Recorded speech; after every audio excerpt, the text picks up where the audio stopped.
I mean, what does a guy say about his story? Dr. Seif, Professor Seif, Officer Seif, Sergeant Seif, Pastor, Rabbi, whatever. You know, I've carried all those titles. I never in a million years thought of that.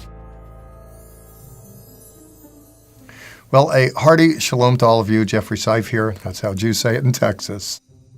Seif is a German name.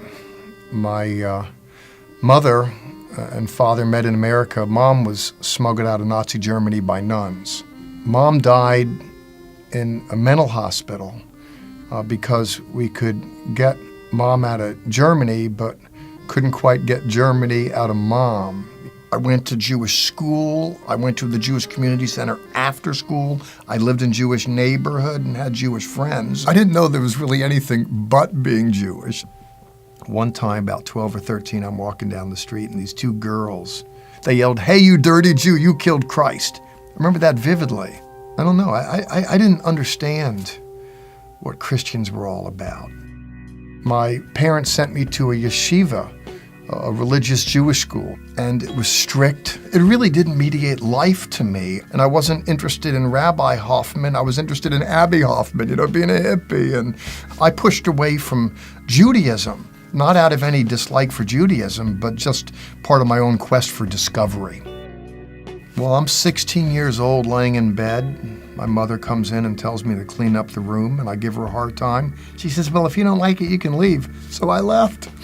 Running away from home, hitchhiking to California happened just like that. A couple weeks later, I'm in San Francisco meditating in Haight-Ashbury in the park. That's when I think I got my first exposure to Christians that were okay. You know, they were nice, they were gracious, they'd give me a ride, they would want to give me a meal. You know, I realized there were Christian people out there in the world that were kind of cool.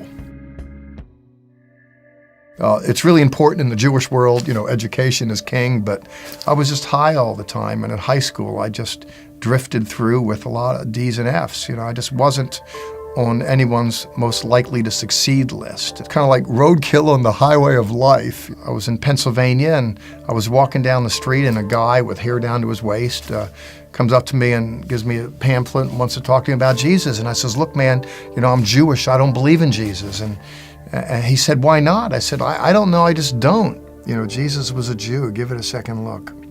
And then he whips out a Bible and shows me stuff in there, and I was just amazed.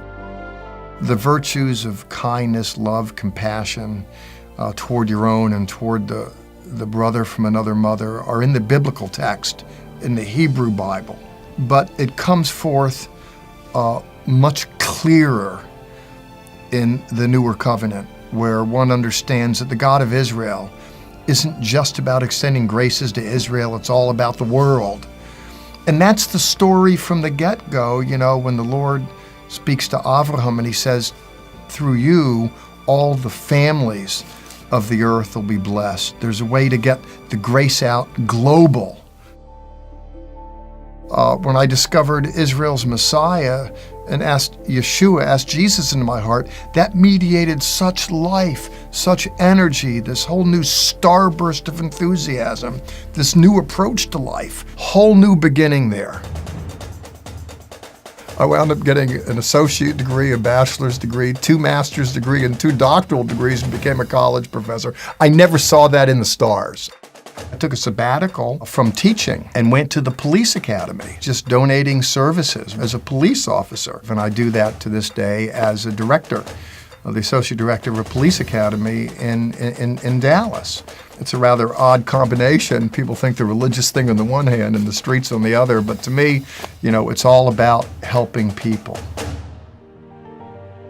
There's lots of problems in this world. I want to be part of the cure.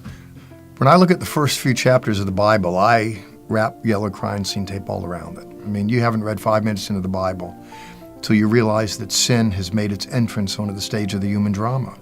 At the end of the day, we all have a little bit of Adam and Eve in us. And, you know, I believe that God so loved the world that he sent his son into the world. And he didn't just come into the world in general, that he wants to come into our world in particular.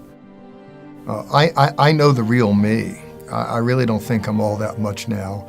And I know I wasn't a whole lot when it all began.